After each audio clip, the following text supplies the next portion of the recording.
Being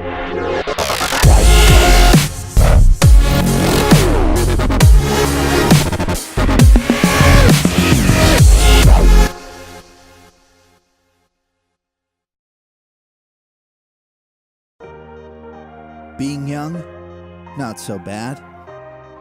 We're not paying the electric bill, or doing our taxes, or choosing an insurance plan. We have summer break, winter break, spring break.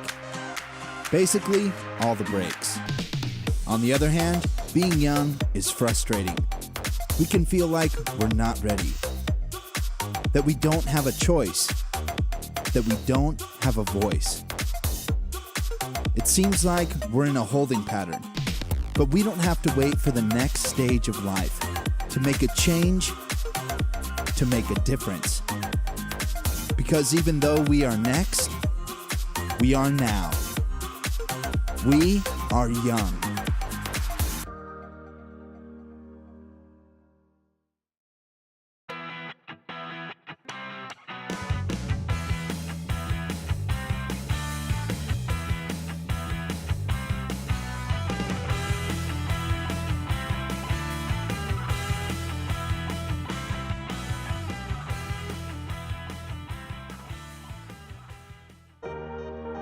Being young, not so bad. We're not paying the electric bill, or doing our taxes, or choosing an insurance plan. We have summer break, winter break, spring break. Basically, all the breaks. On the other hand, being young is frustrating. We can feel like we're not ready, that we don't have a choice, that we don't have a voice. It seems like we're in a holding pattern, but we don't have to wait for the next stage of life to make a change, to make a difference. Because even though we are next, we are now. We are young.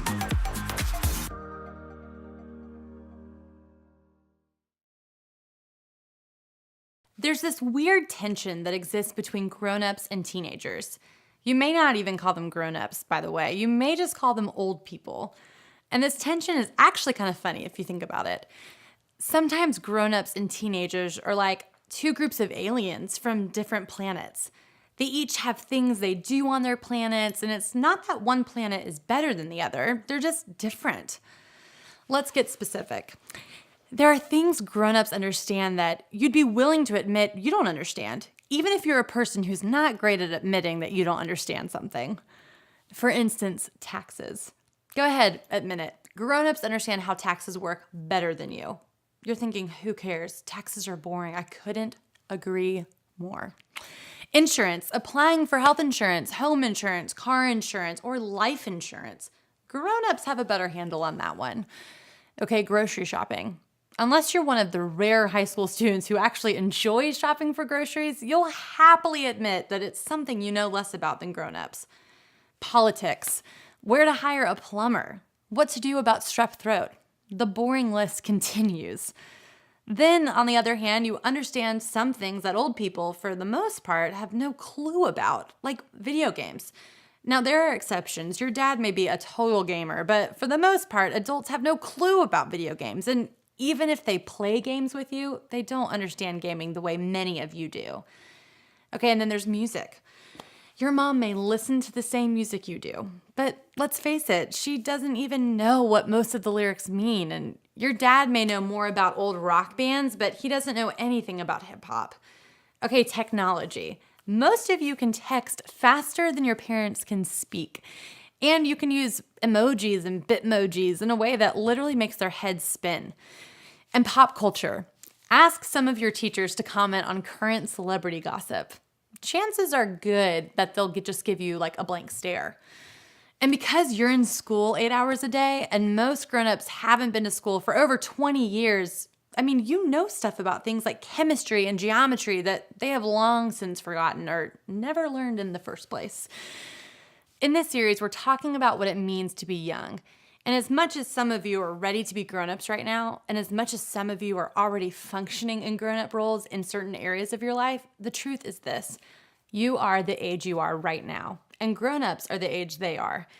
And it's not good or bad, you're just different. Like aliens from two different planets different. The problems start when grown-ups talk about something that you should do but you don't want to do, or the reverse, they talk about something you shouldn't do but you want to do it. All of a sudden, it's not about who knows more about taxes or video games, it's about who's smarter. You think you're smarter than they are, while they are trying to convince you that they're smarter than you. And that creates problems, doesn't it? One, no one likes being told that they're not as smart as the person who's talking to them. And two, it's even worse if you don't agree with what the other person is telling you to do. In fact, if you've ever heard a grown-up say, well, that's just stupid, and it was directed at something that you did or wanted to do, I'll bet that made you pretty frustrated. You may have thought, I'm 30 years younger than you. I have a better memory than you. I can fix technology that you break and could defeat you in any academic competition. Why would I listen to you?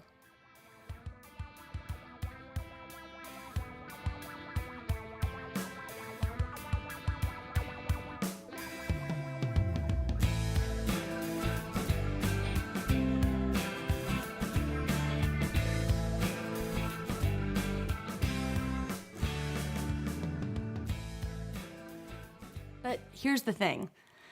Who's smarter? That's the wrong question to ask. Today, I want to introduce you to a new question. And I think this question could be a game changer for your future. And it won't just change the way adults view you, it will change your life. See, Paul, who is the most legendary missionary in the history of Christianity, spent a lot of time investing in Timothy, who was younger than him. They had traveled and worked together extensively. Until one day, Timothy was on his own, far away from Paul, leading a group of people.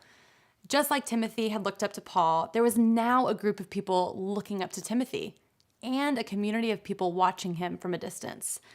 Now that's a lot of pressure.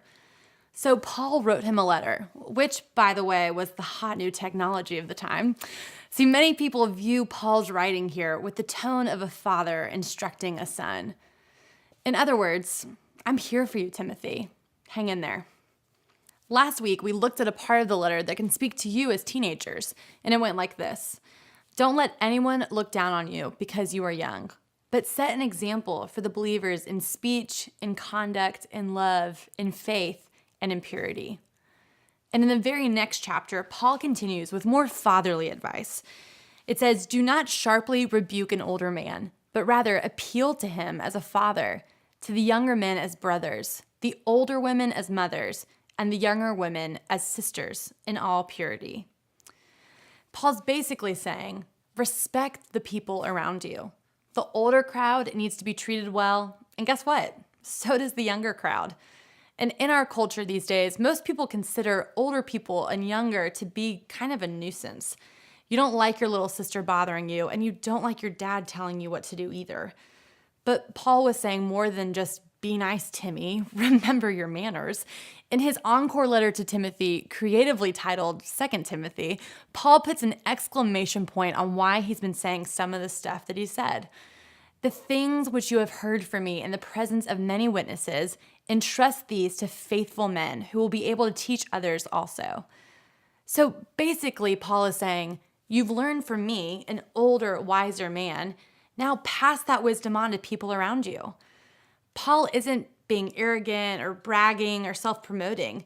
If you read more of Paul's letters, you'll see he's not even being overly confident. He's simply pointing out that he's further down the road in his journey with God.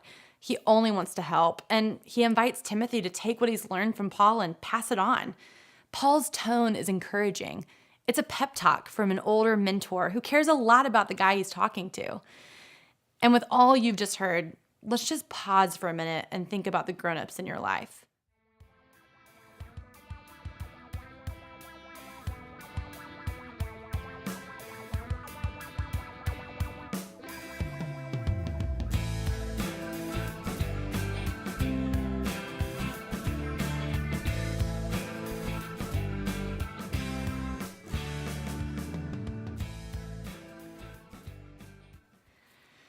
Are you treating them with respect? Do you listen to them? Are you learning from them? See, people who are older than you, they have wisdom. And wisdom is knowing what it takes to make better decisions. It's being able to figure out what needs to be done. It's having the ability to focus on the smart stuff, not the foolish stuff. Make sure you don't miss this. Even if grown-ups around you have made some bad mistakes in their life, they've still gained wisdom in the process. The experiences of life have given them perspective to at least know what got them in trouble, even if they're still not avoiding the traps. Also, they know what happens when you make certain decisions, positive or negative. How? Because they've seen way more outcomes than you have. They may not be smarter than you, but they're wiser than you. So the question shouldn't be, am I smarter than the grown-ups in my life? The question should be, what can I learn from the grown-ups in my life? See, when it comes to the situations you face in life, older people will be able to see the bigger picture, the heart of the matter, and they will be able to help you. But this idea is even bigger than learning and hearing good advice. It's about what we talked about last week, not letting people look down on you because you're young and setting an example for others. Paul urged Timothy to learn from him, a follower of Christ, so that Timothy would be able to lead others. When you have that motivation, you look for people who have godly wisdom, people who are going after God. Like Timothy, you need people in your life that you can follow. And I'm not talking about people who think they're perfect or act like you're weak or impose their beliefs on you. I'm talking about people who are truly wise. They will guide you on a path with more joy and less regret. They will teach you how to live more like Jesus. And they will empower you to be more influential to the people around you, including people who are younger than you. The number one thing you have to decide is this: will I listen? Will you allow their bigger perspective to shape your limited one? Will you allow them to speak into your current decisions? Will you move past the initial discomfort and involve them in your life? Will you give them a voice? It's difficult to take a risk and allow other people to have a voice in your life, isn't it? I mean, in fact, you may have had all kinds of pushbacks and objections. Gosh, well, it's annoying when other people tell me how to live my life. Isn't part of growing up learning things on my own? I'm trying to become more independent, not dependent. Well, admitting that we need help or advice is just a sign of weakness. Or I've always just looked out for myself. Well, I don't know any smart people I could ask for advice. Thinking about letting other people speak into your life may make you feel frightened or annoyed or childish or even dependent, but that doesn't make it any less important. And it doesn't mean you should avoid it. See, putting gas in your car isn't always convenient, but that doesn't take away from its importance. And without gas in your car, you really can't get where you want to go. So without wise, older people in your life, you can still be smart. You can be inspired, educated, and hopeful. You can even be a strong and resilient person, but you will miss something. You'll miss the perspective you can't get by yourself or from people your age. You'll miss having a model to look toward. You'll miss the motivation to move toward a better life. You'll miss the guidance that will help you better influence and lead others. And in the end, you'll risk missing a big chunk of what God wants for you. So treating older people well and listening to their wisdom, it means that you take on an attitude of humility. And God is honored by humility. It doesn't make us weak or dependent. It makes us more like Jesus. And ultimately, it takes us closer to where we want to go in life. So stop trying to figure out who's smarter and start trying to figure out what you can learn from people who are wiser than you.